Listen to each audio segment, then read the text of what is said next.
Good evening, everyone. Welcome to the Village of Lansing. We're having a public hearing tonight, December 2nd, 2025. Will the clerk please take roll? Trustee Zeldenrust. Here. Trustee Ernst Lamothe. Here. Trustee Smith. Here. Trustee Lamothe. Here. Trustee Valencia. Here. I was looking for Trustee Abbasy is absent with leave. Please make a note of that. We're going to move on, like I said, to this public hearing. It's a petition of Commonwealth Edison Company to annex property at 1983 Thornton Lansing Road in the Village of Lansing. I'm going to pass this on over to our village attorney, Matt Welsh, to clarify a few things for tonight. Sure. ComEd's council contacted our office and requested, due to some scheduling issues, if we can recess the hearing to be called back to order just at our December 16th meeting at 6 p.m. So if there's no objections, I'd ask for a motion to recess the hearing until December 16th at 6 p.m. in the municipal court complex. Would a trustee like to make a motion? So moved. Second. We have a motion and a second. Clerk, please take the roll. Trustee Zeldenrust. Aye. Trustee Ernst. Aye. Trustee Smith. Aye. Lamothe. Aye. And Trustee Aye. Valencia. Thank you. Thank you, Attorney Welsh. We're going to move right on to our village board meeting, December 2nd. No, I'm sorry, yes, yeah, we should make a, we're going to make a motion to get out of the public. So I need a motion. So moved. Second. All right, we have a motion and a second. And then please take the Well, roll. we're not adjourning, we recess Yes. the hearing, so it's recess. Let's recess. So, yeah, so we don't need a, No need to adjourn. okay. Recess, we'll call back to order on December 16th. Okay, very good. I saw that. I just wanted to make sure that we were doing what we needed to do. Thank you, sir. Yep. All right, so anyway, welcome everyone. Clerk, please take the roll again for our village board meeting. Okay. Trustee Zeldenrust. Here. Trustee Ernst. Here. Trustee Smith. Here. Trustee Lamothe. Here. Trustee Valencia. Here. None of you ran away. No. And again, Trustee Abbasy is absolutely. That's right. So trustees have before them the minutes of the village board meeting on November 18th, 2025. Are there any questions or discussions? Are we doing this place tonight, Mayor? We are going to do that as well, absolutely. Thank you, trustee. Would everybody please stand for the pledge of allegiance? I pledge allegiance to the flag of the United States of America and to the republic for which it stands, one nation, under God, indivisible, with liberty and justice for all. Okay. Thank you, trustee Valencia. Okay.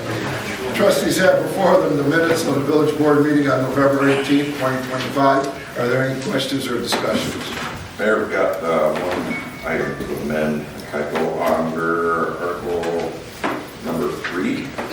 Motion was made by Trustee Abbasy and seconded by myself. That should read that I had made that motion and it was seconded by Trustee Thomas.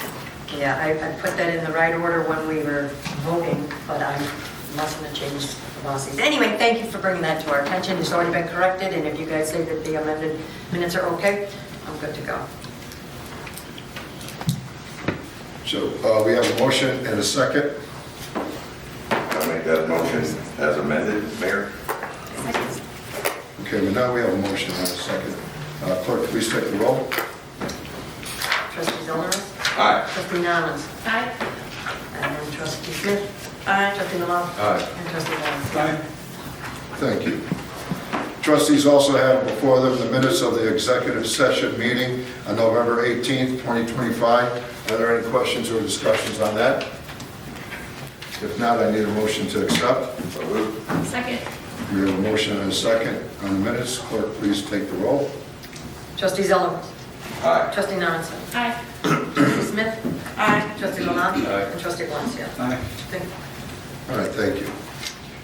Tonight on our Mayor's Report, we have a presentation of Civilian Service Award in recognition of extraordinary actions and heroism following a recent vehicular accident that took place on October 30th. I have Dr. Schilling from School District 158. Dr. Schilling, would you mind stepping on up to the dais there? Yeah. And if Chief Al Phillips, if you don't mind stepping on up.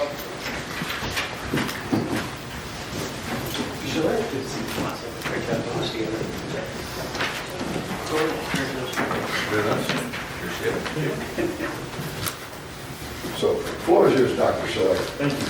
Can everyone hear me okay without the microphone? No. No? No? All right. Good evening. Village of Lansing Board of Trustees, Mayor Hardy, Clerk Brady Perovich, and members of the Lansing community.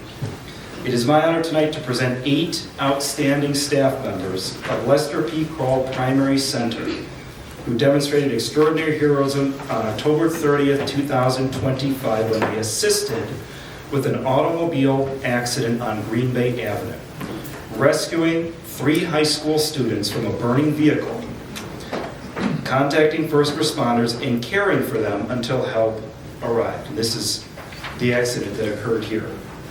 During afternoon bus arrival on that day, our staff witnessed a northbound vehicle on Green Bay collide with a tree. They quickly assessed the situation, and they responded immediately and selflessly. Paraprofessional Ashley Ellis, and you guys can go ahead and wave as I say her name as part of the story here, was the first on the scene, helping an injured teenager from the back seat of the car when he could not open the doors himself or free himself.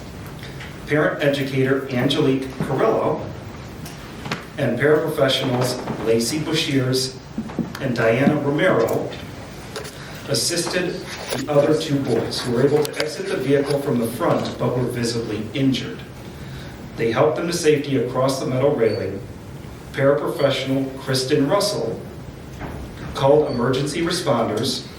Library Resource Center Director Draves instructed everyone to move away from the vehicle as it began to catch fire, and all of our staff, including our principal, Crystal Briney, and paraprofessional Chantal Romero, cared for the 3 teens in a grassy area south of the school, helping them contact their families, notifying Thornton Fractional South High School, and keeping them comfortable until our first responders arrived. We are very fortunate to have these amazing educators on staff, and we are incredibly grateful for their heroism, selflessness, and willing to assist at risk to themselves during a crisis situation. Good Samaritans of this world do still exist. We wish the victims of this incident a full and speedy recovery. And I should mention, finally, in closing, that since this was the day before Halloween, that all of these staff members were dressed as characters from Super Mario. So what everybody saw that day, and this only adds to how our students and our families and the community see them, was an emergency being responded to and people being cared for by superheroes. Thank you, Village of Lansing, for tonight's recognition and for celebrating our educators as the selfless, dedicated, and heroic superheroes that they are. Thank you.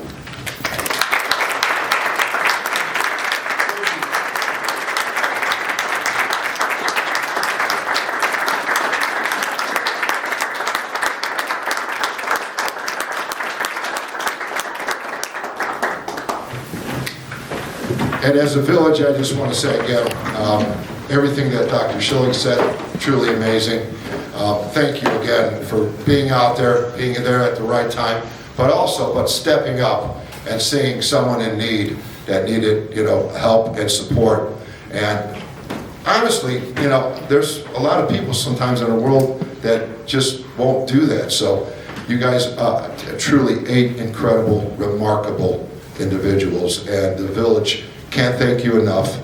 I know all our trustees and everyone congratulate you. And I know at this time we want to bring Crystal up at the time. I'd like to, Yeah, yes. Crystal, would you mind stepping up here and then introducing your staff? And we're going to, with the help of Al Phillips, our chief, give out our Citizens Awards.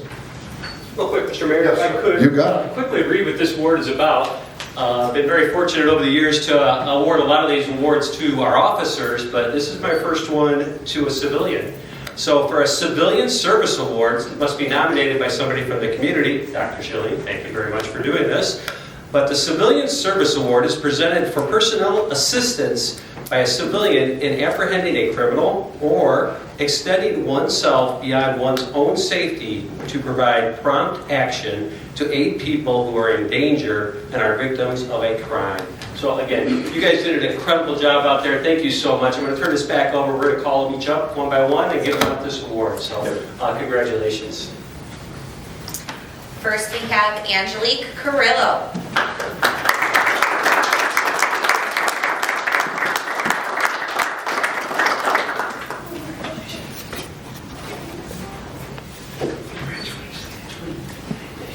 Stand up right in front and the mayor will hand you out that award.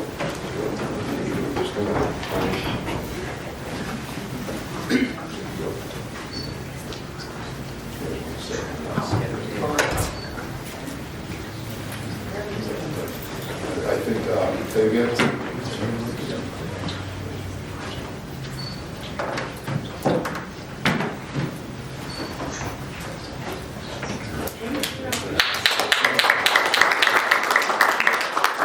Miss Ashley Ellis.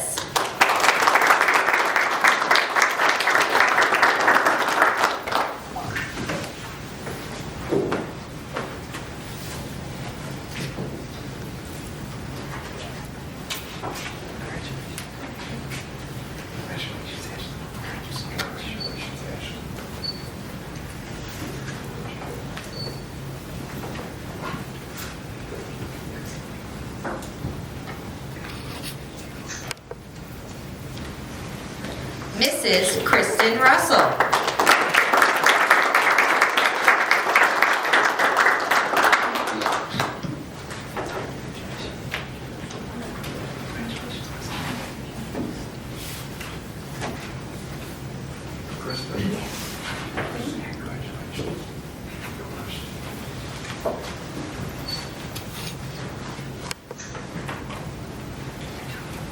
Miss Diana Romero.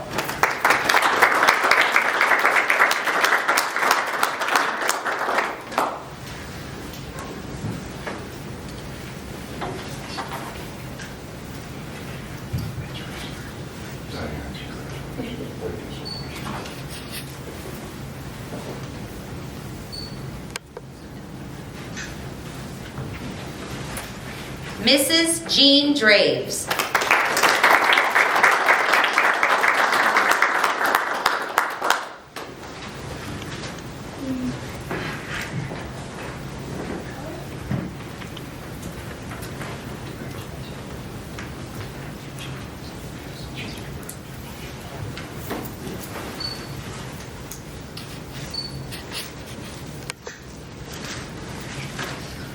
Miss Laci Boshears.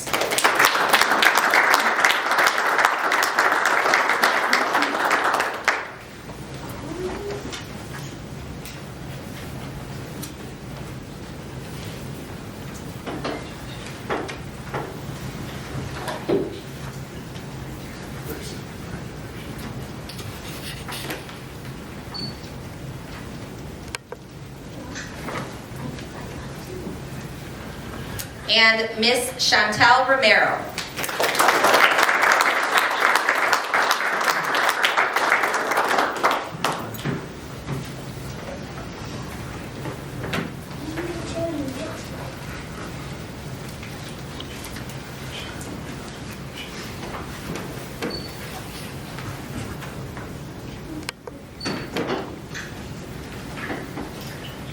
Maybe you want to get all of them together? Yeah, there we go.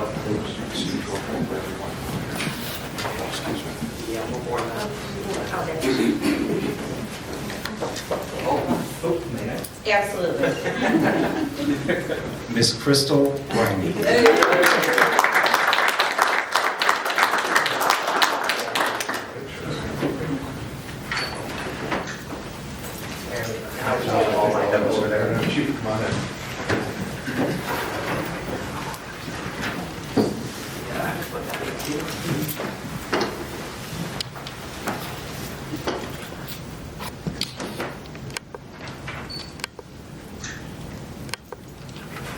And again, congratulations.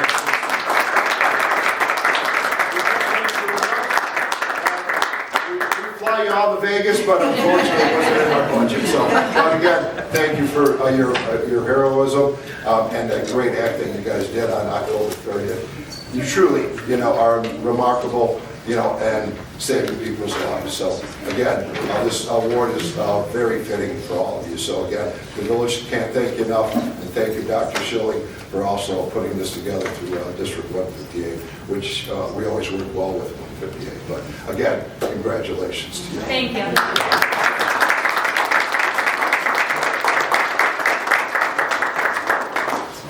Thank you, Dr. Schilling.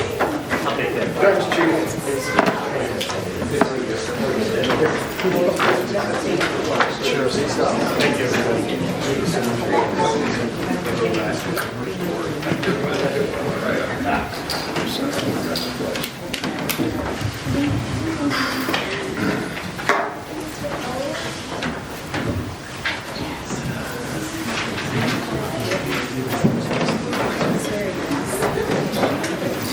Yeah, if you guys want to leave, you guys don't have to sit through this exciting meeting that we have in front of us. We will definitely give you time to, if you guys want to gather your things and go and enjoy a nice dinner.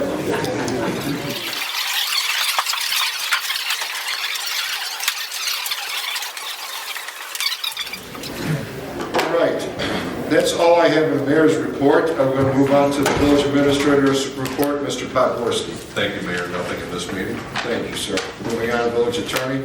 Report? Sure. Matt Welsh, nothing. Okay, thank you, sir. Finance and HRC, Trustee Smith.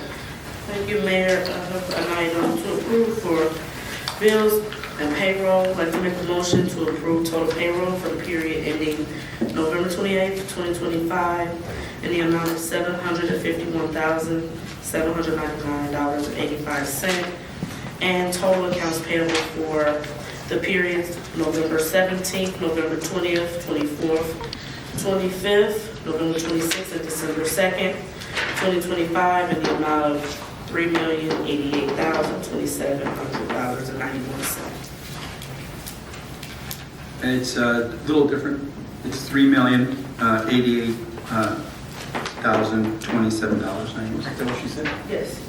Oh, not a second. All right, we have a motion and a second on total payrolls at $751,799.85. And total accounts payable for $3,088,027.91. Are there any questions or discussions? If not, clerk, please take the roll. Trustee Smith? Aye. Trustee Valencia? Aye. Trustee Lamothe? Aye. Trustee Ernst Lamothe? Aye. And Trustee Zeldenrust? Aye. Thank you. Mayor, that's all I have. Thank you, trustee. Moving on to airport and insurance, Trustee Valencia. Nothing at tonight's meeting here. Thank you. Thank you, sir. Moving on to fire and economic development, Trustee Zeldenrust for Trustee Abbasy. Thank you, Mayor. Two items tonight. Make a motion that we approve Resolution 1516, endorsing and adopting the Calumet Triangle Area Planning Study. Second. We have a motion and a second on Resolution 1516, endorsing and adopting the Calumet Triangle Area Planning Study. Are there any questions or discussions on this? If not, clerk, please take the roll. Trustee Zeldenrust? Aye. Trustee Ernst? Aye. Trustee Smith? Aye. Trustee Lamothe? Aye. And Trustee Valencia? Aye. Thank you. And now make a motion that we approve ordinance 25-041, amending the fee schedule related to emergency response fees for paramedic and fire service pursuant to Chapter 20, Article 4 of the Lansing Municipal Code. Second. We have a motion and a second on ordinance 25-041, amending the fee schedule related to emergency response fees for paramedic and fire service pursuant to Chapter 20, Article 4 of the Lansing Municipal Code. Are there any questions or discussions? Not, clerk, please take the roll. Trustee Zeldenrust. Aye. Trustee Lomondson. Aye. Trustee Valencia. Aye. Trustee Lamothe. Aye. Trustee Smith. Aye. Thank you, Mayor. That's all we have for fire and economic development. Thank you, trustee. Then we'll move right on to police and public works. We're right back at you, Trustee Zeldenrust. All right, got a few to approve. A motion that we approve Resolution 1517, authorizing a collective bargaining agreement by and between the Village of Lansing and the Fraternal Order of Police Lodge 218, sergeants and lieutenants. Second. We have a motion and a second on Resolution 1517, authorizing a collective bargaining agreement by and between the Village of Lansing and the Fraternal Order of Police Lodge 218, sergeants and lieutenants. Are there questions or discussions? If not, clerk, please take the roll. Trustee Zeldenrust. Aye. Trustee Lomondson. Aye. Trustee Valencia. Aye. Trustee Lamothe. Aye. Trustee Smith. Aye. Thank you. Further move that we approve Resolution 1518, authorizing and approving a quote from Advanced Computer Specialists Incorporated for the purchase of Panasonic laptops for police vehicles. Second. We have a motion and a second on Resolution 1518, authorizing and approving a quote from Advanced Computer Specialists, Inc. for the purchase of Panasonic laptops for police vehicles. Are there questions or discussions? If not, clerk, please take the roll. Trustee Zeldenrust. Aye. Trustee Lomondson. Aye. Trustee Smith. Aye. Trustee Lamothe. Aye. And Trustee Valencia. Aye. Motion to approve Resolution 1519, authorizing and approving the execution of a grant agreement by and between the Village of Lansing and the Illinois Environmental Protection Agency related to the lead service line inventory program. Second. We have a motion and a second on Resolution 1519, authorizing and approving the execution of a grant agreement by and between the Village of Lansing and the Illinois Environmental Protection Agency related to the lead service line inventory program. Are there questions or concerns or questions? If not, clerk, please take the roll. Trustee Zeldenrust. Aye. Trustee Lomondson. Aye. Trustee Valencia. Aye. Trustee Lamothe. Aye. And Trustee Smith. Aye. Lastly, I move that we approve Resolution 1520, authorizing and approving the execution of a proposal from Deconstruction related to the 2025 Payment Management Program alley resurfacing in an amount not to exceed $100,000. Second. We have a motion and a second on Resolution 1520, authorizing and approving the execution of a proposal from Deconstruction related to the 2025 Payment Management Program alley resurfacing in an amount not to exceed $100,000. Are there questions or concerns? If not, clerk, please take the roll. Trustee Zeldenrust. Aye. Trustee Lomondson. Aye. Trustee Valencia. Aye. Trustee Lamothe. Aye. And Trustee Smith. Aye. Thank you, Mayor. That's all I have for this meeting. Thank you, trustee. Moving on to Building IT, L&N, and Marketing, Trustee Lamont. Yes, Mayor, just have one item. Make a motion to approve ordinance number 25-042, an ordinance of the Village of Lansing, Cook County, Illinois, amending section 52-53, permitting requirement applicable to all floodplain areas of chapter 56, flood prevention and control of the Lansing Code regarding manufactured homes. Second.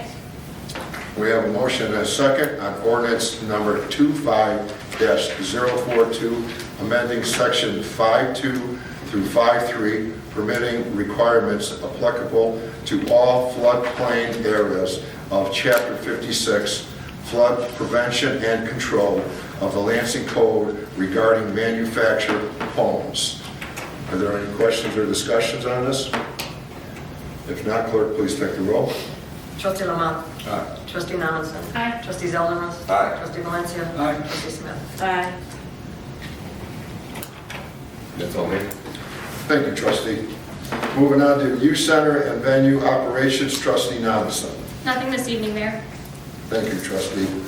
We're going to open it up now to public comment. Public comment is 5 minutes. If anybody would like to come up to the mic, please give your name and your address. Anybody for public comment tonight? Mr. Fish? No. All right, we'll close that portion. Anybody got old business? Anybody got new business? I need a motion to adjourn. So moved. Second. Got a motion and a second to adjourn.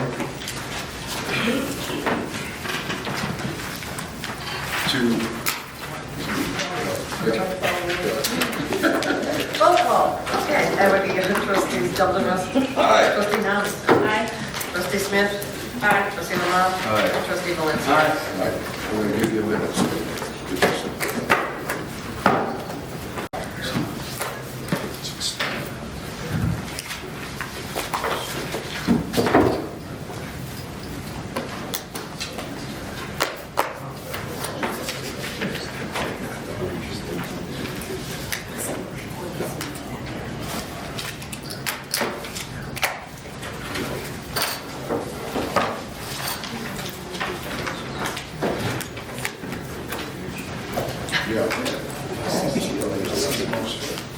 All right, good evening, everyone. We're going to move right into our committee of the whole meeting. Clerk, please take the roll. Trustee Zeldenrust. Here. Trustee Nominson. Here. Trustee Smith. Here. Trustee Lamothe. Here. Trustee Valencia. Trustees have before them the minutes of the committee of the whole meeting on November 18th. Are there any questions or discussions?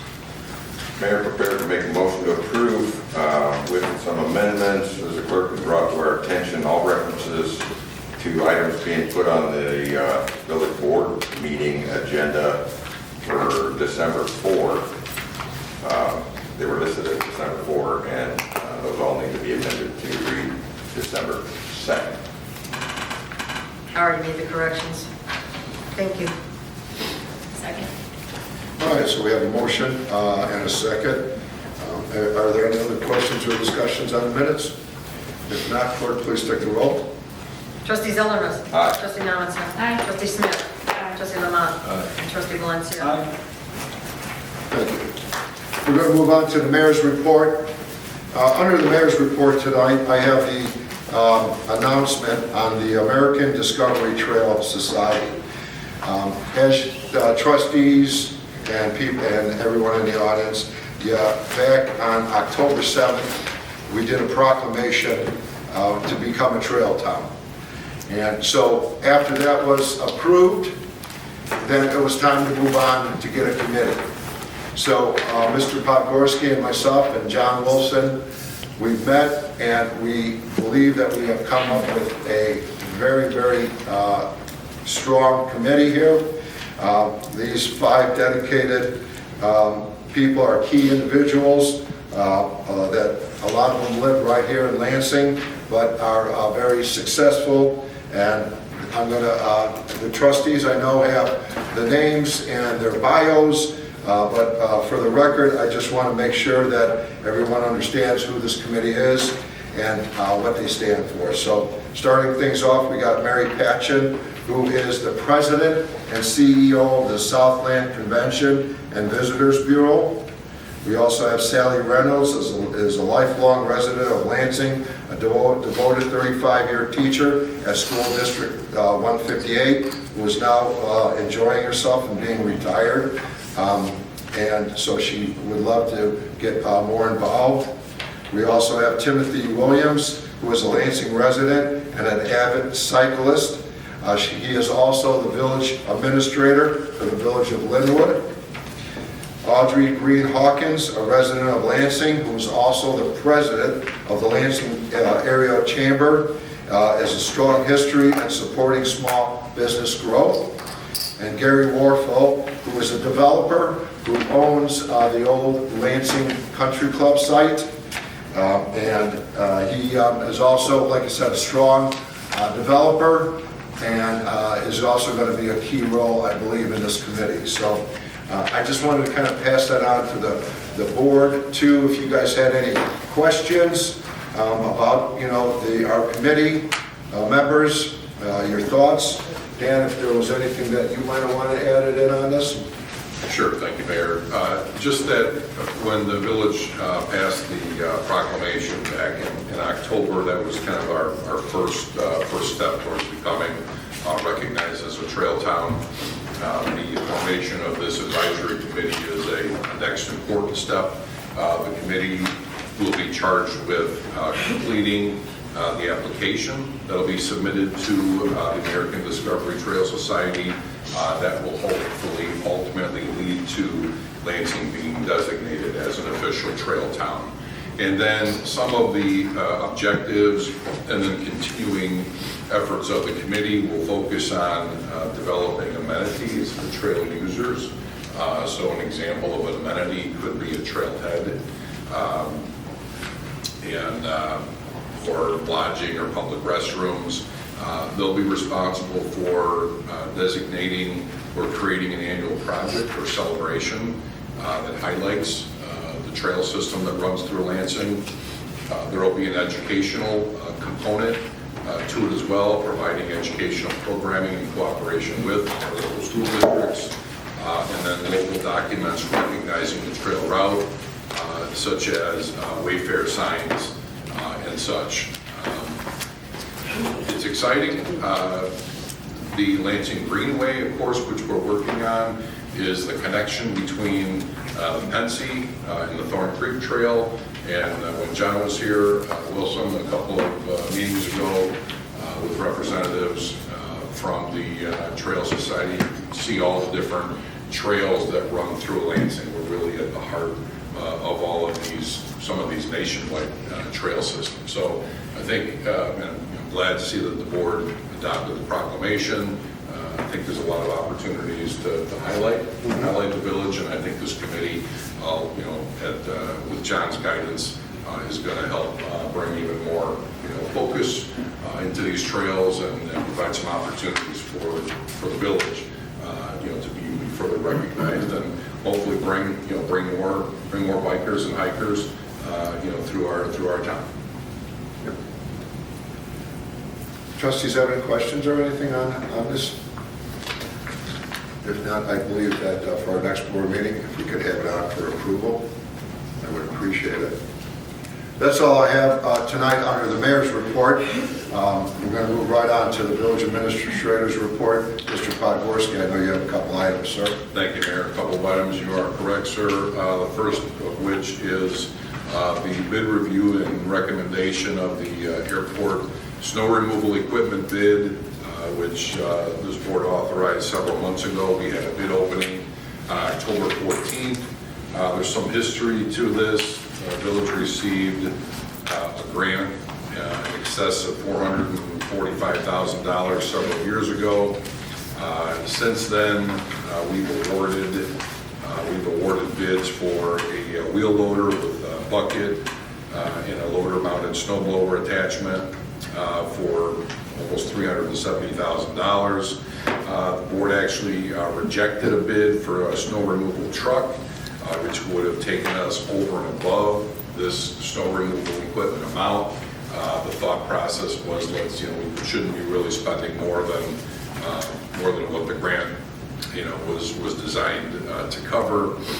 We do have trucks that can operate out there. So the thought process was, let's repackage the remaining grant funds for some smaller snow removal equipment, namely a wheel loader mounted box plow attachment and a skid loader mounted box plow attachment. Smaller items that could be fitted onto the wheel loader or skid steer and help push some of the snow around at the airport. Tom Gorski, normally here, is on vacation this week. His vacation has been interrupted by the snow. He's been working pretty hard out there, and I know this equipment will come in handy. So there was only one company that bid on this package. It was Alta, and they actually were the company that we awarded the wheel loader and snow blower attachment 2 back in 2024. So their bid was for $41,748. This was actually lower than the engineer's estimate of $55,600. So I think we're getting equipment lower than what the engineers projected. The recommendation from CMT is for the village to award this bid contingent on the Division of Aeronautics concurring with the bid, and also with Division of Aeronautics waiving the steel bid requirement. There is a requirement that the equipment all has to be made with 100% U.S. products, and you can submit a waiver if that cannot be achieved.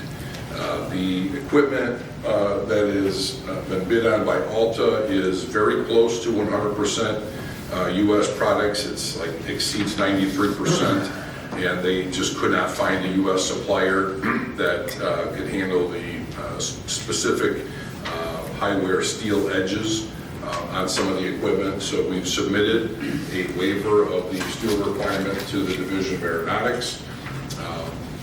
This board should make this award within 90 days of the bid opening, which was October 14th. So we need to get this bid awarded by January 14th. That's why we're talking about it tonight, so we can hopefully award it at the next meeting, considering the fact that we don't have a first meeting in January.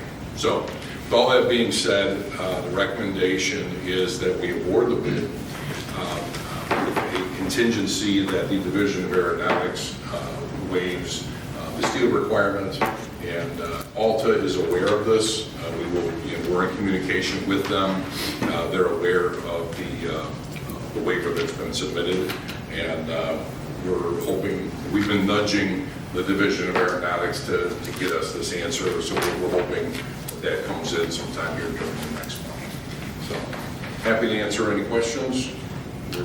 We're hoping this is the end of the snow removal equipment grant funds. We were there was some consideration after the last bid when the plow truck came in way over. There was some consideration to say, maybe we've gotten what we can out of the grant, and we really thought, hey, let's push for something smaller. Let's utilize every last dollar of this grant. And I'm glad that we did. I think these two pieces of equipment are going to come in handy. And this snow removal equipment was born out of the huge storms we had back in, I think it was either 2020 or 2021. Sometimes this shows you that the pace of government can be slow, but we still feel that this will be useful. Wish we would have had it, about 3-4 days ago, but the next big storm we have, hopefully the stuff will come in handy. So happy to answer any of the questions that the board members might have. How long ago did we put in for the waiver from Division of Aeronautics? Oh, we submitted the waiver request back on November 4th. So the bids were opened on October 14th. They were reviewed by CMT within a matter of a couple of days. They drafted the bid award letter to us, communicated that we would have to be in touch with Division of Aeronautics. I think that request for a waiver letter is in your packet. It was sent to Joe Stats at the Division of Aeronautics on November 4th. So, and we've, as I said, we've already been kind of nudging Aeronautics there. It's not unfair to say that IDOT is understaffed. That's a pretty common complaint we get even from IDOT staffers. That way we have a lot of positions here that are left to fill, but we're hoping that they get back to us. They know we have to award this bid by January. If the board doesn't have any other questions, I would recommend that we get this on for approval with that contingency at the December 16th meeting. Sure. Okay, appreciate that, and we'll keep it moving. A couple of months ago, there was a grant opportunity called the Low Income Energy Efficiency Outreach and Engagement Grant. This is a grant that was made available with funds from ComEd, oversight by the Illinois Commerce Commission, and the Metropolitan Mayor's Caucus as the grant program administrator. I would say that more than a couple of people flagged this, sent it to our attention. Trustee Valencia, you were one of those people. We grabbed onto the opportunity and put together a grant application. Again, this is to promote low-income, promote energy efficiency outreach and engagement to low-income households. And the max available is I think $25,000. We've been awarded just under that, $19,402.74. Again, the purpose, I'll just read this to you. The purpose of the grant program is to support local governments and other community-based organizations within ComEd's service territory to provide education and outreach that assists low-income households in reducing their energy burden. Education and outreach activities may include but are not limited to providing energy efficiency education to low-income utility customers and sharing information about available low-income energy efficiency programs. The goal of the grant program is to promote energy efficient practices and increase awareness of and participation in utility supported energy efficiency programs and services. There's a grant acceptance form that the village is required to execute. We're bringing this to the board. And I want to give some credit to Jack Hines. Jack's our development consultant, and a lot of times he assists us in preparation of grant applications. Jack pulled this together with some assistance from Donna Stucker, our Director of Communications, who went home sick today, otherwise she'd have been here. I was in her office at 9 o'clock saying, hey, I'm gonna flip this to you. I want you to talk a little bit about what we're going to do with this grant. And then I guess she must have decided, hey, I don't feel like talking at the board meeting. I'm out of here. I'm just kidding. So some of the things we talked about, that Donna talked about doing, and we included this in the grant, was to do a special bilingual mailing to all residents, maybe one for summer and one for winter. That would certainly probably work through quite a bit of the grant dollars.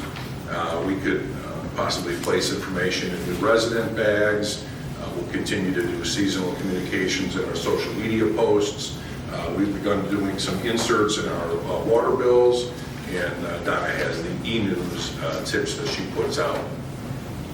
A couple other suggestions she has would be to purchase energy saving items and create little packages for families that might get low-income residents that maybe are identified through the food pantry, and putting together packages that might include things like LED bulbs, weather stripping, and faucet aerators. So I don't think there's going to be any shortage of ideas on how to get through, $19,400, but hopefully we can, spread the news to some of our residents that might be in that low-income category. Energy costs take up a larger percentage of their budget. If we can help them to save some money, and then hopefully it frees up some dollars for housing and food and other critical items. So what we need is we need approval of the grant acceptance form. We placed on the agenda in a couple of weeks, but I'm happy to answer any questions that the board members may have. If not, we'll get that on the agenda. And Mayor, that's all I have. Thank you, Dan. Moving on to our village attorney's report, Matt Welsh. Nothing to report, Mayor. Thank you, sir. Moving on to finance and HRC, Trustee Smith. Thank you. Director Hanigan is making his way to the mic now to discuss the estimated property tax levy 2025.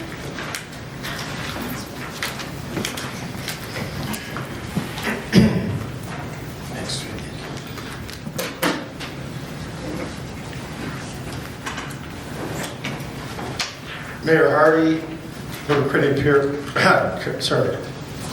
Perovich, trustees, Administrator Podgorski, and Attorney Welsh.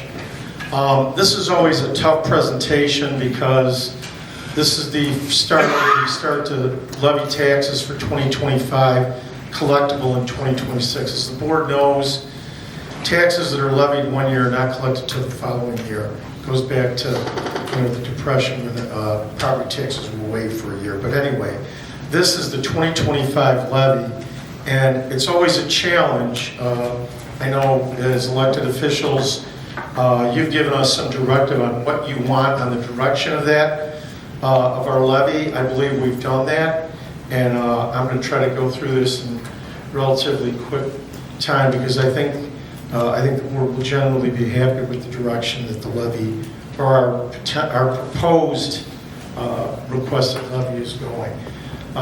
Really, if you look at in your packets, I put this spreadsheet, but I asked Fabian to put it up here because I know there's a lot of numbers on here. The key numbers that the board has discretion are these two numbers.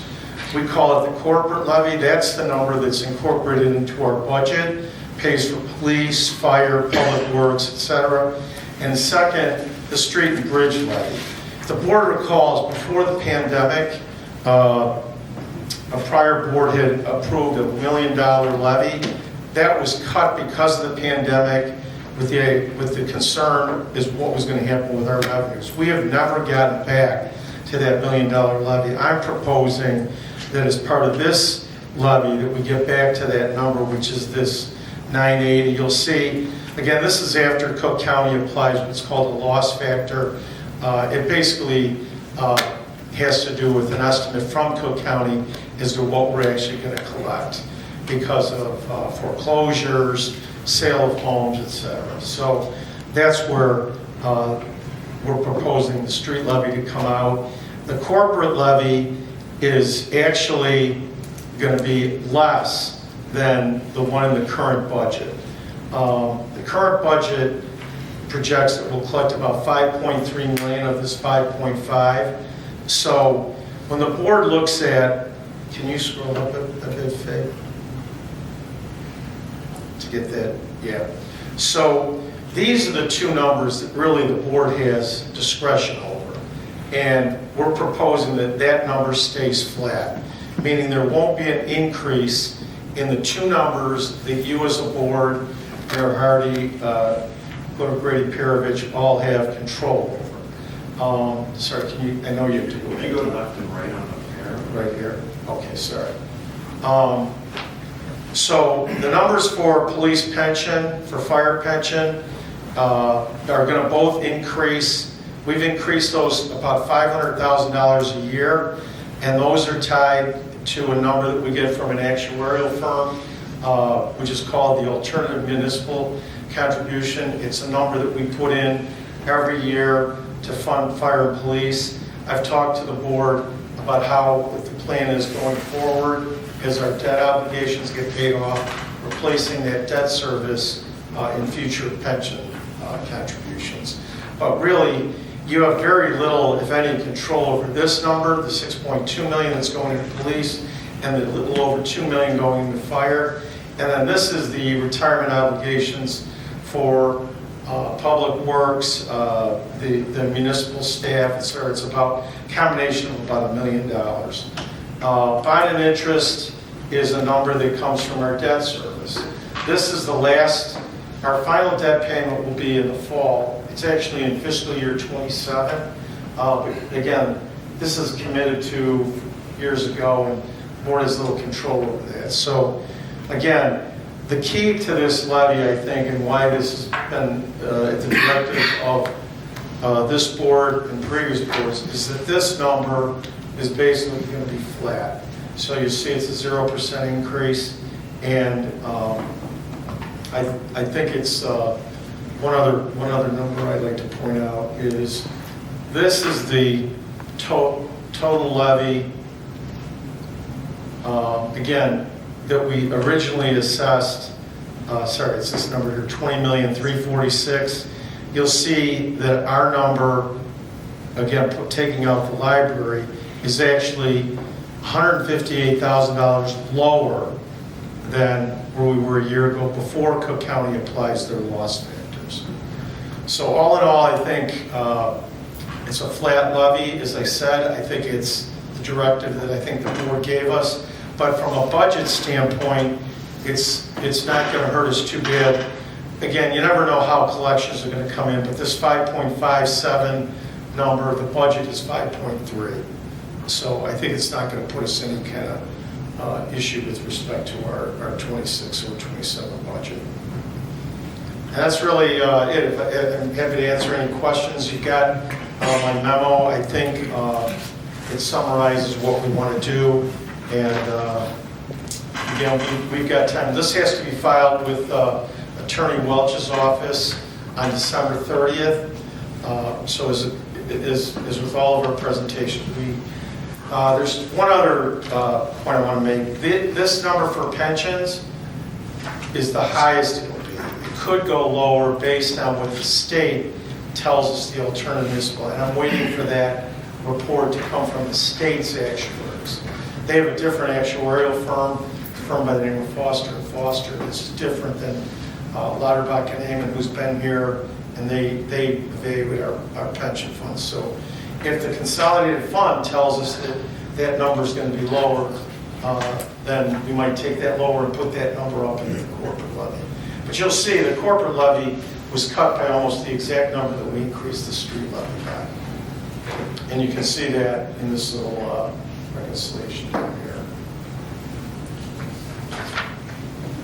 Mr. Hanigan, for clarification, so we've always watched that levy number to be below 5%, right? Because we had a limit before we have to go to a different way of addressing it. And so the number on these sheets then, am I right in looking at that 3% is where we're at? Yeah, so if you look to that point, Trustee Zeldenrust, that's this 2.3% number here. Okay. Okay, which is the total. So what do people actually see on their bills? It's this $20,707,000, including the library. And we compared that number, that's the 2.3%. Because that's where the confusion comes up, when people see things in their mailbox, and that's the bill they get, and what's the impact that this board has on that bill. But even still, combined with our pensions, library, and everything, it's going up 2.3%, which is still below the cost of living, which is the board knows was around 3%. From, in fact, I wrote it here, it was 3% from October of 24 to 25. If Trustee Abbasy was here, he likes to make the comment that as a village board, we try to do our best to figure out how to keep that levy number down for the sake of our residents and to make sure that we don't do any kind of undue increase that puts a financial burden on the folks in Lansing. And anytime that we can come in under 3% for tax levy is good news. For us, that means that we're trying hard and that we're coming up with a good number that's not rubber stamped at 4.5, every year, which years ago seems like it was. Right, the 4.95%.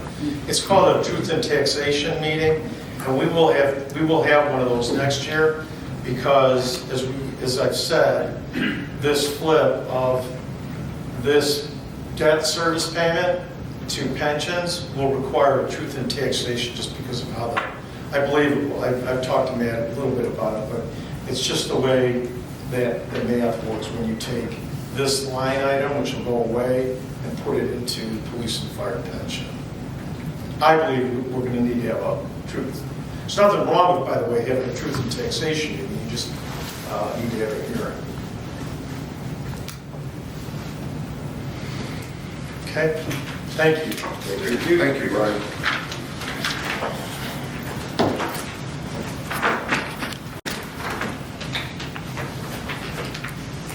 Director Hanigan, are you presenting on the next one as well? Or a grant agreement for Village Emergency Operations Center?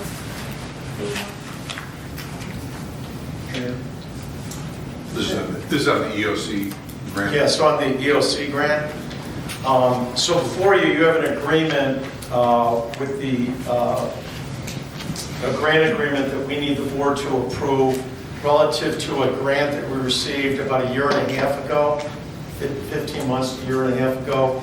$637,000, actually $637,195 was granted to the village as part of a grant towards the EOC portion of the Public Works Yard at 170th and Burnham. As the board knows, that building has come up. The back end of it will primarily be, well, it'll be an EOC, but I'm hoping we can use it for training, for a bunch of other things. But it'll be primarily there to serve the region, not just Lansing, but any kind of disaster that hits the area. And the federal government, FEMA, granted the village the $637,000 grant. So before you have the grant agreement.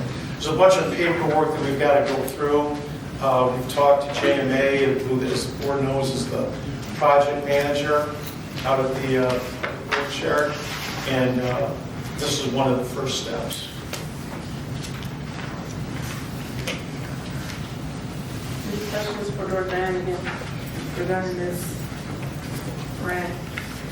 I'm curious, why couldn't we get that $849,000 amount? How did we get the $849,000 budget? No, the amount, you said we only got awarded the $637,195. That's only a federal fund, so the other amount state funds or some other funding? Well, the other funding is part of our local match. For FEMA to give us that $637,000, We got the match. we have to come up with our portion. There wasn't, the $637,000 includes both the IEMA money, which is the Illinois administrator of FEMA in Springfield, and that $637,000 is from both agencies. And then we have, I think our match, I think it was $212,000. So you've got to call it an $850,000 project, of which $637,000 is being paid for by FEMA. FEMA and IEMA. Good job. Okay? Thank you. Sure. Thank you. I have no other items there. Thank you, trustee. Moving on to airport and insurance, Trustee Valencia. Thank you, Mayor. You have before you an ask for a purchase of an airport tractor and Batwing. Proposals in front of you. Mr. Gorski not here tonight. Mr. Podgorski, who we have going over this? Are you doing this or? Yeah, actually, Brian's on such a roll. Earlier, I'm actually going to jump in later since Earl O'Neill is not here tonight. We're letting him take a breather because he's been doing snow plowing for 3 days. So Brian's going to take this one for Tom, and I'll take the last one later for. The board's really getting a lot of credit for this. Listen to me for this one. Yeah. So we have before you we received 3 bids for a Batwing, which is again, this is a backup Batwing and tractor out at the airport. The budget for 26 was $115,000. Admittedly, like all budgeted items, it was an estimate. I think you see before you that the number came in at $96,000. And so we're asking the board to approve our ability to go forward on that replacement Batwing. The tractor and the Batwing. They were purchased in 2008. I think they've got over 3,500 hours, and it goes without saying, I think this is a necessary purchase for the airport, and one that frankly, we had budgeted it even in fiscal year 25. We moved it to 26, and we did get numbers in that were better than we thought, to the tune of about $20,000 less than the budget. If I could jump in for just a second, I want to point out it's in Tom's memo here that I think Brian probably did most of the writing on. The tractor that we're purchasing, it's going to come with the ability to buy a sidearm cover, which we won't. It's not going to come with it. We'll probably buy the sidearm cover next year's budget. We've got the Vernon Avenue ditch that you see routinely it's the high vegetation, right? And we've gone back and forth with the Lincoln Lansing drainage ditch about whose job it is to trim that. We generally will wind up a couple times a year hiring Thornton equipment to come out to cut that down. We've had our landscapers from Heaven on Green to go out and try to cut some of that down. And it's really beyond what those guys can do. But they've gone out and made a good faith effort. But usually you get Thornton equipment that has that big, boom, a big sidearm cutter that can come and get across Burnham Avenue. So this tractor we're buying is going to come with the ability to get a sidearm cutter, and we think it's going to get most of the vegetation on the Burnham Avenue ditch, and that's going to come with a significant cost savings because we're usually into Thornton equipment for like 5 figures every time they come out and make those cuts for us. So we're really going to get some value out of this, and it's, of course, we got to have a tractor to pull the bat wing to cut the grass at the airport. But this is actually, I think, none of us really see that. That's 600 acres at the airport. Unless you're flying or unless you're doing a tour of the airport, you're not seeing that as much. But what we do all see is the vegetation that grows on that Burnham ditch, and this tractor is going to help with that too. So I just wanted to point that out as well. Well, the last bill that we received from Thornton was $8,000, so a little over $8,000. So to Dan's point, now they don't always, sometimes they're 5, sometimes they're 8. But the point is, whenever we need vegetation cut down, they have the equipment to do it. This will help, and the manufacturers told Tom that we should be able to reach over to those difficult areas just north of the school, right along Burnham, those homes that have fences right up against it, against Burnham. It's going to be a stretch, but I think it'll do a better job than what we're currently able to do out there. So what will that additional piece of equipment cost for the cutter? You know? The additional piece of equipment that's needed to be able to cut the vegetation? I mean, just for the loader? I mean, just the arm? I don't know if we ever got a split on, because we always wanted to have the arm, Trustee Valencia, but the split between the bat wing, which is about $25,000, and the tractor is about $70,000. 70, yes. It combined, if you look at the nose, about 90. I think it was a little over 95,000. 96. 96, exactly. But actually, we got some nice savings on that too, because the suggested retail price on that tractor was almost, $86,000. It was $86,400, and selling price is $71,000. So, some good cost savings there. But I know, as Administrator Podgorski and Brian were saying, recently we have hired out Thornton equipment to go ahead and cut that Lincoln ditch, because like I said, we do not have any equipment to reach the inner side of the slope, and so they have done a very nice job, but we have been paying them a handsome amount of money over the last couple of months to kind of keep that groomed and looking good. And I think the money that we can go ahead and get that sidearm piece, over the long run, it would definitely save the village some money. Well, as the board knows, that we have the Lincoln Lansing Drainage District that it helps. We've taken on some roles that I believe it may not be clear whose responsibility that really is. Just leave it at that. But I think cutting it, maintaining it the way we have has helped with our relationship with that body. And I think this will only continue that. But I think saving somewhere between $12,000 and $15,000 a year it'll pay for itself pretty quickly.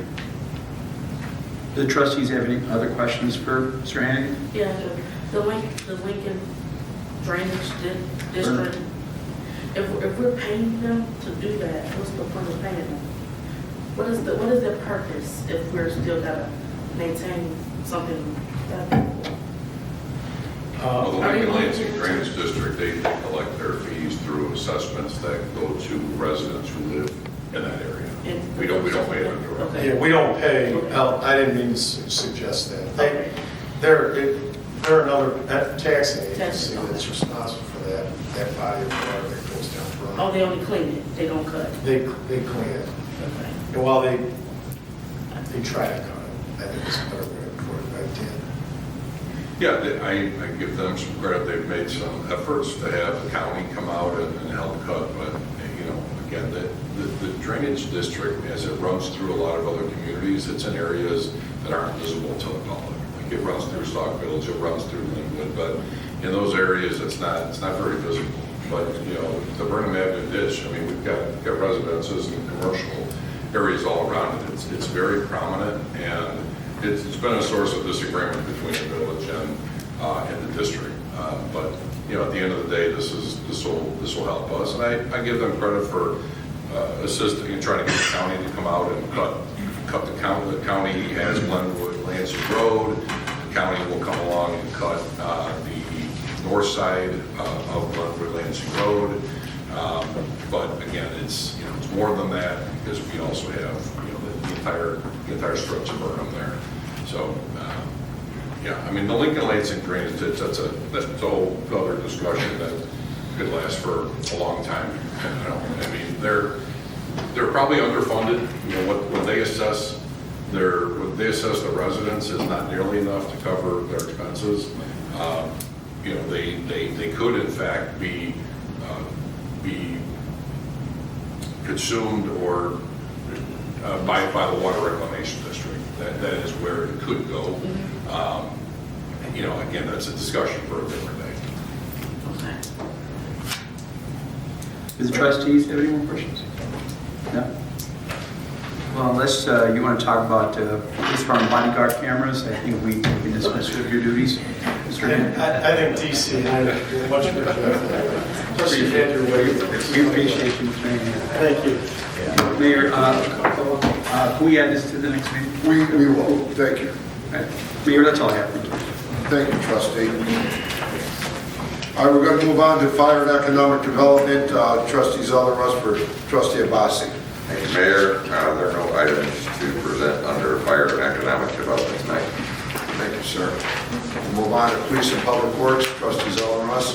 Yes, our police and public works, we do have things to present. I'd like to invite Deputy Chief Hynek up and talk to us about body-worn cameras and the squad dash camera program upgrade proposal. I'll try to keep this brief. I know it's a very exciting topic. Forward here. There we go. I'll give you a quick history. About 15 years ago, we installed Panasonic branded dash cameras in all of our marked squad cars. And during that time, Panasonic divested that line into a company called iPro. iPro is a surveillance camera company that sells body cameras and dash cameras. It only made sense when we were looking for body-worn cameras to go with iPro because the systems would marry together. So we moved to the body-worn cameras in mid to late 2020. About 5 years ahead of the mandated deadline for municipalities our size, which was January of 2025. When we first got them, all companies were kind of the same. Since that time, especially in the last 2 or 3 years, another vendor has really launched themselves into the lead, leaving iPro behind. Our current system is not a cloud-based system. It's a manual offload, so officers bring their body cameras here or their squad cameras in the parking lot. The footage gets offloaded. They send a request in on paper for a civilian community service officer to download the footage onto DVDs. And in the back of our evidence vault, we have tens of thousands of DVDs. It's to the point where I can't even find trays to put the DVDs in for storage in cardboard boxes because they just don't make them anymore. Several aspects of our current system are failing. In the last 2 years, I've been exploring cloud storage for our current body camera system. I've applied for a couple federal grants Through Department of Justice, I have unfortunately not gotten those. Our body cameras are about 5-6 years old. They need to be replaced. Our dash cameras, some of them we had to take out of service just because hardware has failed. For this project here, I thought it was best to estimate a 5-year project cost, comparing our status quo to an alternative vendor. And under status quo, we can keep the same physical media, downloading on DVDs, what we're doing now, keep iPro and go to a cloud storage or explore alternative vendors. So over the next 5 years, a conservative estimate to maintain the status quo is between $1 and $1.16 million, with the addition of hiring a couple additional civilians to help us manage this footage because it's super labor intensive. Most police activities require us to wear body cameras, and you can only imagine the amount of footage that's being created every day by our officers, especially when we have 10 or 15 officers on the street at a time during certain events. I'd like to thank the board for allowing us to hire police officers to become full staff, but it also comes with some other issues such as body camera storage. And in today's world, body cameras are just a cost of doing business, and it's the reality that we have to live with. Since I made this proposal to the board for today's meeting, our server has had a few critical errors where my support services manager, Bob Roselle, has been on the phone with support almost every single day trying to get our current server up and working so we can get the footage offloaded for the state's attorney's office for court cases. Unfortunately, iPro provides no support to us whatsoever. There's no representative checking in on us. There is no upgrades that come with the thing. It's you buy their product and it's good luck, buddy. It's much different than a lot of other vendors. So in the last couple months, I've explored an alternative vendor, Axon Enterprises. Axon used to be called Taser for the electronic conductor weapons, but they've branded some other sort of technology, body cameras being one of them. They supply about 85% of the body-worn cameras in the nation. Chicago PD, Cook County Sheriff, and most of the other suburbs in our area and in Northwest Indiana all use Axon. The Cook County State's Attorney's Office is going to be moving from their current evidence storage platform to evidence.com, which is the Axon branded storage program. So officers that use Axon branded body-worn cameras, their footage goes up to the cloud, which is evidence.com.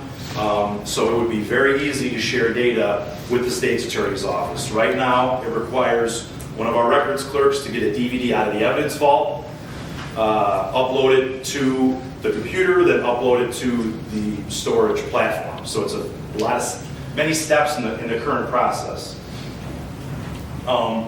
Axon provides integrations into our current dispatch software, something that iPro doesn't offer. Axon also allows other features to be added on a la carte down the road if we want to. Language translation on scene for about 50 different languages. We did not include that in the package. We're currently using a different language translation with about 200 different languages, including sign language. In the Axon quote, halfway through their 5-year contract, all the body cameras get upgraded, regardless of their condition. Our current vendor doesn't offer that option. We're on the hook to buy new body cameras. The Axon quote includes the installation costs for the dash cameras for in front of the squad car and covering the prisoner compartment in the back seat behind the officer. Our current vendor does not offer that. When we need to replace a dash camera for a failure or for other reasons, something breaks on it, we have to absorb those costs trying to find an installer to put that in for us. So there's a lot of hidden and unknown costs with our current vendor that over the next 5 years we're going to need to replace the dash cameras, the body-worn cameras, the servers, and in year 6 we're probably going to need to replace the server again because there's only a lifespan. Our current server is 7 years old, which we're on borrowed time with it now.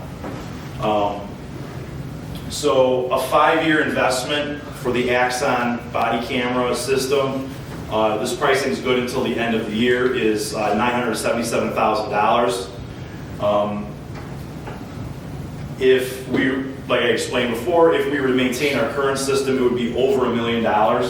And that's a conservative estimate because there's some costs that are unknown. If something breaks, if something changes, if the server only lasts 3 years, we might have to absorb another cost. Axon allows us to defer a lot of the IT and technical work to a company that all they do is maintain body-worn cameras for some of the biggest agencies in the country.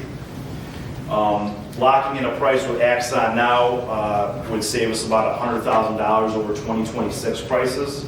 And a part that Axon I liked was that the prices were, you could budget them. I feel that the Axon prices were variable because the price for the dash cameras might go up in 2027 more than we could have budgeted for without knowing the price ahead of time. Another benefit for the Axon is that they install cradle points inside our vehicles. It comes with the cost, which would allow future laptop replacements to be a little bit cheaper because we wouldn't have to purchase laptops with modems built in. Right now, all of our footage needs to be uploaded at the station. With the Axon and the cradle point, that footage is being uploaded as soon as the officer shuts off the camera, so it goes right to the cloud. We don't have to wait for the officer to come in. Currently, we only have about enough body cameras for half of our officers. Not all of our officers work at the same time because we need to cover 24 hours, so we're sharing a lot of body cameras. This quote allows us to have every officer have their own body camera, including animal control and our civilian community service officers. The state law doesn't require them to have body cameras, but we feel that may be a nice benefit to have in the future. And Axon also allows to co-term additional body cameras if we decide that other village departments would like to use some sort of body camera technology in their day-to-day operations. On a side note, Walmart employees are currently using Axon body cameras at their customer service counter just to reduce the number of complaints that they field.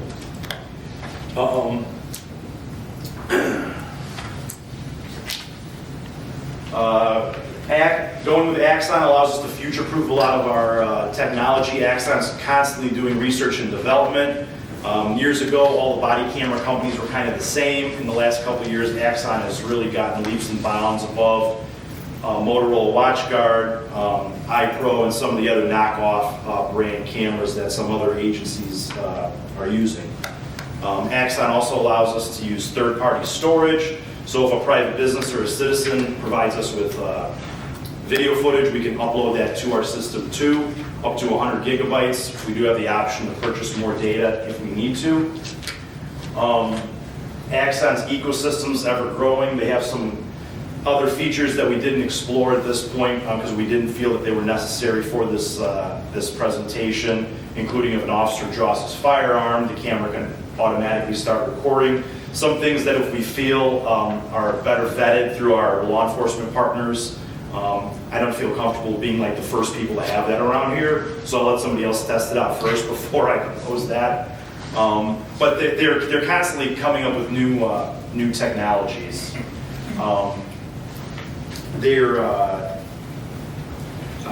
The existing iPro infrastructure has become increasingly unsustainable.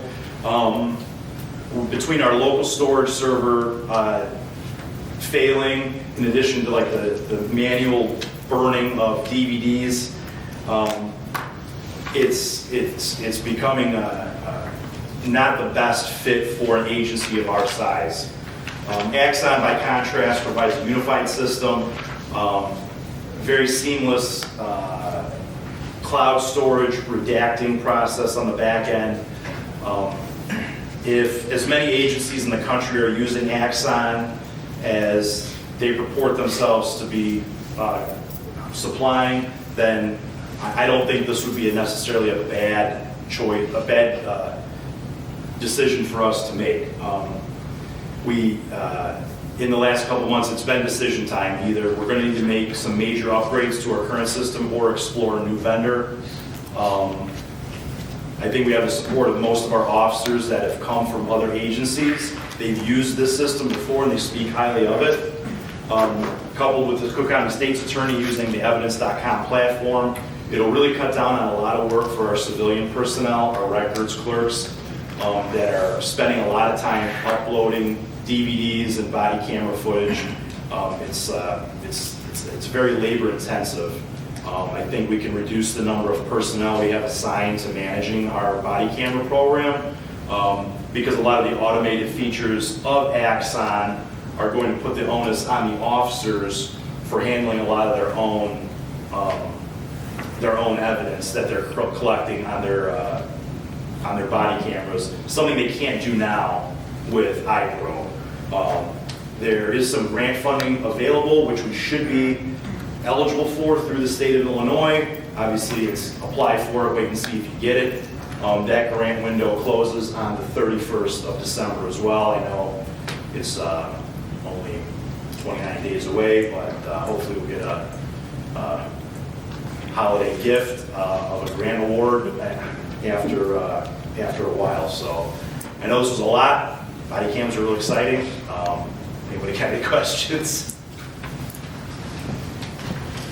Did I read somewhere in there that there was also a license plate reader option? Was that one of the a la carte things that could be? Yeah, one of the a la carte features that was included with the dash cameras is every squad car becomes a license plate reader that alerts officers to missing persons and stolen and wanted vehicles.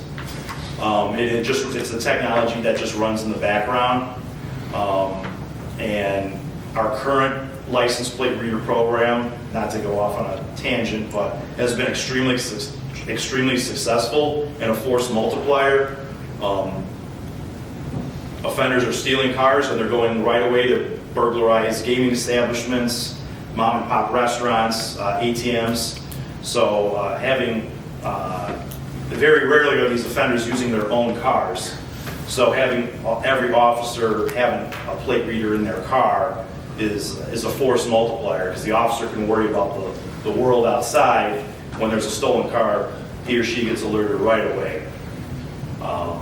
Sure sounds like Axon has invested the technology and the research.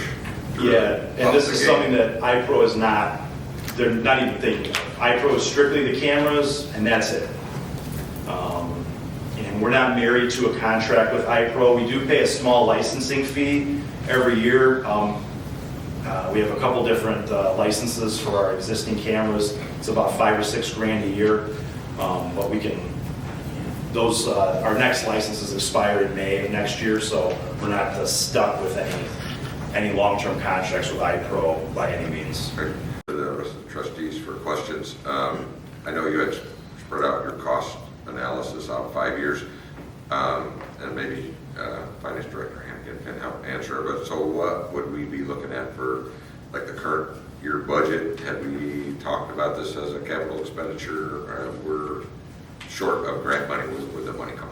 Yeah, there is. This was budgeted for in this year's budget for some type of body camera upgrade.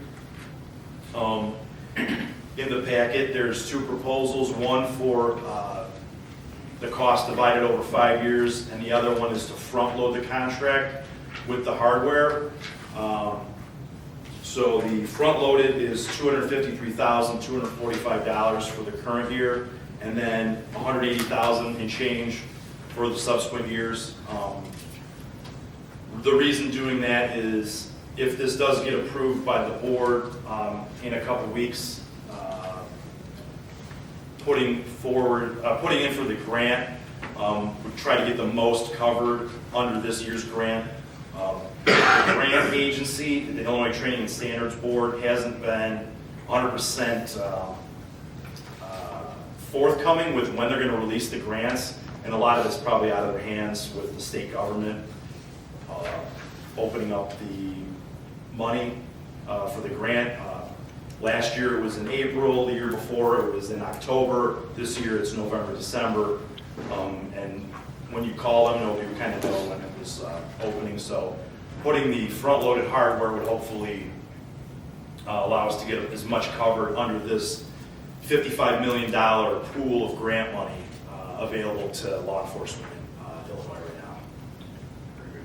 But to answer your question, Trustee Zeldenrust, Yes. Mike has known about this, the fact that we're going to have to revamp. I don't think in our current budget we have quite this comprehensive of a spending need, and we would, I think we would, because we didn't, I think you've done a more comprehensive redoing of the program, and I don't think when we put the budget together we contemplated quite this level. Yeah, the initial proposal during the budget planning this year was to maintain the status quo. The vendor we had gotten the quote from initially has not been fully vetted by iPro to do work with them. So it took me several months to have iPro put me in touch with another local vendor to get a quote. And even after I got a meeting with him, it took him a couple months to get me a quote, and that's why we're here in December and not in July. There aren't many agencies that are using iPro, and there aren't many vendors in the law enforcement field to help agencies outfit. There's only 4 agencies in Northwest Illinois that I was able to find that are using our current iPro body cameras, and 2 of them are about half the size of Lansing. So This was in the capital budget that we were going to commit to something. It's just, I think what Mike's done is move the timeline up a little shorter than what we originally.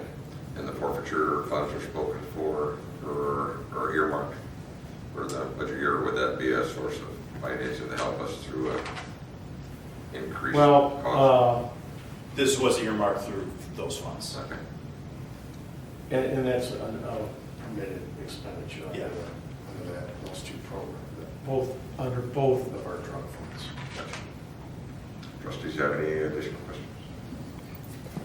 Deputy Chief, will they be able to take our old files and upgrade them to this cloud No, content storage situation? We're just going to maintain our old footage on DVDs for the time being. And eventually, most of those DVDs will purge themselves due to statute of limitations or the court process ending. Similar, no different than physical evidence we take in. We don't maintain custody of everything forever in a majority of our cases. So eventually the physical media will dwindle down. And same with the cloud setup. There's rules set up for what we need to keep and what evidence can fall off that's not needed, consistent with the state law on how long we need to keep footage.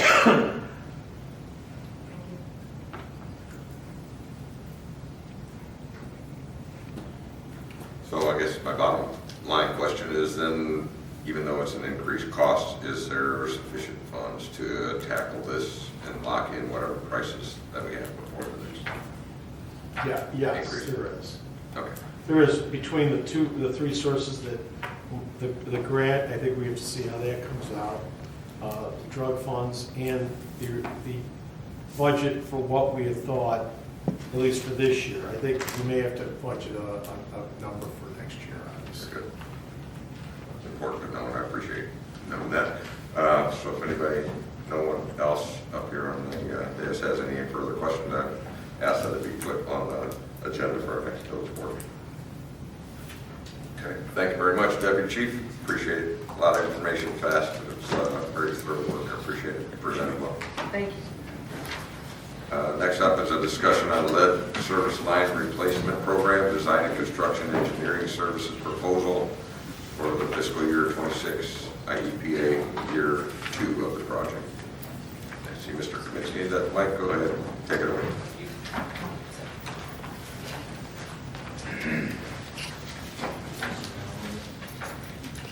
Good evening. In front of you, you have the Design and Construction Engineering Services proposal for the IEPA's FY26 funding year for the lead service line replacement projects. This would be the Village of Lansing's second year doing this program. Just taking a step back, you may recall the previous committee meetings, most recently in September, we kind of went over the first year of the program that we're just kicking off the construction on, as well as the funding terms that the village was selected for in this year two program. So in the first year, like I said, we're starting construction now. The village received a little over $3 million, which we're anticipating is going to replace about 250 to 300 lead service lines. Overall, the village has about 3,500, so it's a small amount to start with, but it's getting going here. And that area is going to be, can you just scroll it down a little bit? That area that we're working on now for year one is up in this track, which is north of the expressway and east of Torrance Avenue. So we're targeting that area. There's roughly 600 up in that area. And so there's going to be some remaining from that first year. So we included that same census tract because it scored very well in this application, as well as the census tract that's kind of in the heart of town. If you don't mind scrolling down a little. So right here around Ridge Road and the downtown area, that census tract scored very well as well. So we put in two applications. We went over this in the last meeting. The village received the award of $7.5 million between those two tracts for year two. $3.5 million being up in the northern tract that would finish up that area, and then another $4 million in this census tract. Of that $7.5 million, about $5 million is 100% forgivable from the IEPA, and about $2.5 million was the 40-year 0% loan terms that we discussed. So I think in the October meeting, the village board agreed to move forward with the scope of services for both design and construction engineering. It has the timeline in there that we're looking, targeting for a bid at the latest of March of 26. That would be to get out for construction in about August, and we're looking at a year to about 15 months for completion on the project. It's going to replace about 600 or so service lines. That will be bringing the village to, after completion of this project, about 20 to 25% of the lead service lines in the village being replaced. Like I said before, about 3,500 or so is the target that we have to replace by, I think, starting in 2027, you have about 15 years to replace those. So we're getting a good head start on it with these two programs. And just kind of a summary of the scope of services that are in the proposal. We have the resident, and this is going to be very similar to the first year program that we did. It's just on a much larger scale. It's about double the size. We have the bid package that we're putting together along with the loan application that goes to the IEPA for their review and approval. We'll go out for bid, like I said, by March. And then we'll have some back and forth with the IEPA on the agreement, and we should be receiving that by about August is what we anticipate. It's kind of the same timeline we were on for this year. And with that, there is some resident outreach in the design phase during that period. We'll get the GIS dashboard set up that helps both the village and the contractor track all of this information. We're dealing with a lot of homes and different addresses. And then getting into the construction side of it, there's going to be a lot more resident outreach. We'll have the open house. I know Administrator Podgorski had attended that previously, along with more mailers and reaching out to the residents. We'll have an inspector on site daily, pretty much full time, depending on the contractor's schedule. We'll have to be on site for preliminary inspections during the construction and then a final inspection. So at least a minimum of 3 times during construction, we'll have a representative on site. And then the other two things are the GIS dashboard will be real-time updated, so you can see where the services have been replaced or are planning to be and who we have agreements with in real time. And then another significant factor of this that the IEPA is requiring is the independent plumbing inspections on each home. So again, that's going to be on 600 plus homes throughout the project. And then there's all the IEPA coordination, documentation, and water sampling requirements that are all part of this. Anytime we're touching the water, the IEPA is involved. They have a lot of different hoops that we have to jump through to make sure it gets approved. With that, I just open it up to any questions you may have. Trustees have any questions on this topic? So since it's an agreement, I assume that it needs to be put on the agenda for next meeting for final approval by the board. Yep. So that can be done. I think that's it for this topic. Longer up. I'm sorry, Trustee, can I? Oh, sure. Just for clarity, Stephen, haven't you guys already started preliminary groundwork, or at least sending out some type of notice to residents regarding this? For the year 2, The service, the replacement.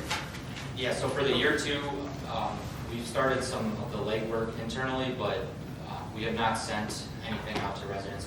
We have to make sure we're going to move forward with the agreement, and the village board passed the, I guess, I don't really know, Attorney Welsh, what we would have called it. They agreed to the terms, but there was nothing in writing yet. But the IEP is sending out bypass funding letters because they're trying to figure out who's taking advantage of the funding that was offered through this FY26 program. So for this year, we have not, to answer your question, but we have for the previous year, because we were in the design, and then we're now we've met with Administrator Podgorski and village staff a couple times, and we're about to start actual shovel on the ground construction. Trustee Smith, I'm thinking I think you're asking a question about first project. Yes. That's already been awarded. Correct. Talk a little bit to that one that we awarded to Aries. Yeah, so I think Aries- that's what she's getting at. Yeah, so Aries Construction, the village awarded the project to them, I think, back in March. And as I said, we had we had the kickoff meeting and some progress meetings on the resident outreach. We had the open house. We had multiple mailers go out. And we're still working with the contractor and village staff on further resident outreach. So that, once we have enough signups for Aries, it's looking like they're going to be starting construction in January. Okay. So that program is, year 1 program is moving. Very good, thank you. Any other questions? Alrighty. I know there's another item to talk about. It has to do with Paxton Avenue and Fernwood Pond Maintenance bid review and recommendation. Do a switch. All right. Great. Welcome. Good evening, everyone. If you recall, we had come before the board to get authorization to go to bid for some pretty extensive maintenance at 2 detention ponds. One, the Paxton Avenue pond, as we call it, which is at the north end of Chappelle at 175th Street, and also the Fernwood Willow Pond, as we call it, which is at the south end of Willow Lane, just north of the Pensy Greenway bike path. We went out to bid for the pond maintenance. The ponds in total, the Paxton Avenue pond's a lot larger, but in total it's over 9 acres of maintenance. There's tree removal that's needed, extensive brush removal. We're actually proposing to skin off the top 4 inches of all the vegetation, all the invasive species that have grown in, and completely reseed the ponds so they can be maintained with the village, equipment and mowers and things of that nature. We put a pretty aggressive timeline to this. Our plan was to try and get this project completed, with the leaves off the trees, vegetation starting to die, get that all done, and get everything seeded, maybe late fall seeding before this snowfall hit. When we received the bids came in considerably higher than our estimate and what we had budgeted. We feel it's the aggressive timeline played a factor. I know Thornton Equipment was mentioned previously. We had talked with Thornton Equipment about doing this project. They just couldn't meet our timeline schedule. Some other contractors also showed interest. Again, couldn't meet the schedule. And really they had some concerns of the amount of material that had to be hauled off because we didn't have any place for them to dump it to. It's a pretty high cost for the tipping fees and things of that nature. So what we'd like to do, as you have in your board packet, we're recommending to formally reject the bids that came in. Now with all the snow on the ground, really, our aggressive timeline wouldn't have even worked out at this point anyway. So we're asking to formally reject the bids. We'll go back out to bid early 2026 for a spring construction. We're going to make some alterations to the bid, extend the time frame, hopefully come back with better numbers for you in the spring. With that, I'll take any questions that anyone may have. Sounds right. I appreciate you watching the bottom line for us. No problem. We'll get her again in the spring. All right. Final item under Police and Public Works is Public Works Office Trailer Purchase Option. We all have the memo from Mr. O'Neill. Mr. Podgorski, will you address that for us? Thank you, Trustee. Yes, sir. We have a memo from Superintendent O'Neill in regards to the double-wide office trailer that the village has essentially been renting for about 15 years since the village's Public Works Administration building was nearing collapse, had to be taken down. I don't think anybody thought that PW admin would be in a double-wide trailer for 15 years. But I give this board some credit that we waited until we had a source of funding to go ahead and build this new administration and EOC building that's nearing completion right now. The village pays about $2,000 a month, or about $24,000 a year to rent that double-wide trailer. So obviously there's been significant investment that's gone into it over the course of the last 15 years. United Trailers, they're offering it to us. They basically said, okay, you've paid us enough. We're offering it to you if you want to buy it outright for $42,000. And there is going to come a day when admin is going to move into the building that's being constructed. However, phase 2, phase 3 of this public works project is probably going to still be another 2 to 3 years out before we're all said and done. Obviously, you get a bad weather season like we're in now, and construction pretty much halts. So, so Earl has a recommendation in front of you which would basically, stop. We would no longer be paying rent for the double wide. We would purchase it outright for $42,000. Some of the uses for the trailer, I think in the immediate term, the short term after the administration moves into the new admin EOC building, I believe probably the top recommendation would be for the shop, for our employees, our workers, not admin, but the guys in the shop would be able to use that as a break room, a lunch room.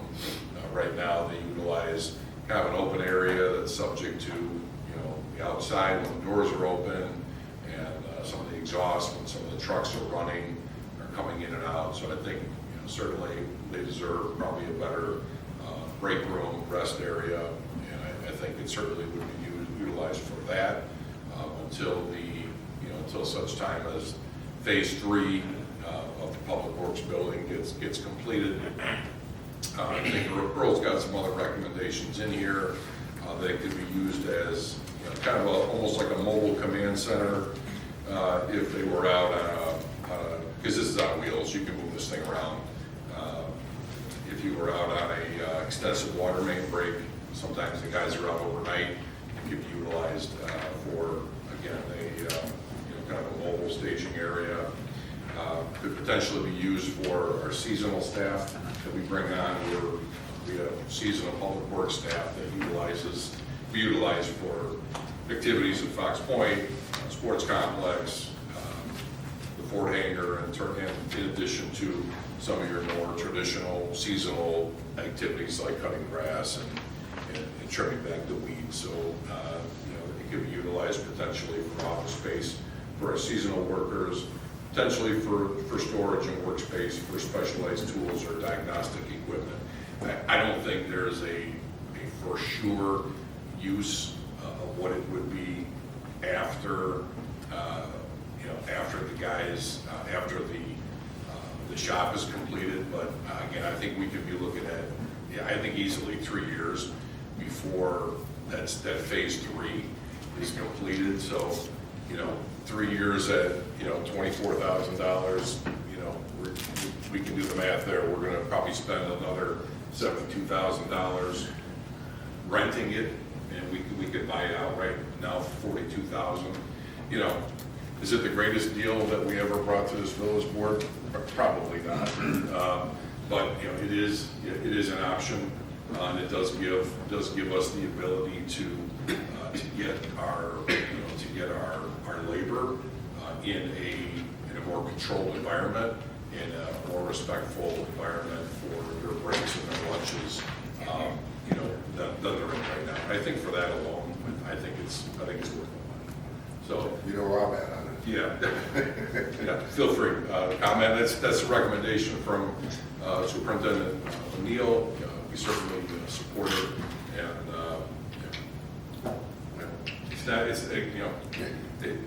you've heard me say before, sometimes government's not sexy, and you can't sexy this up.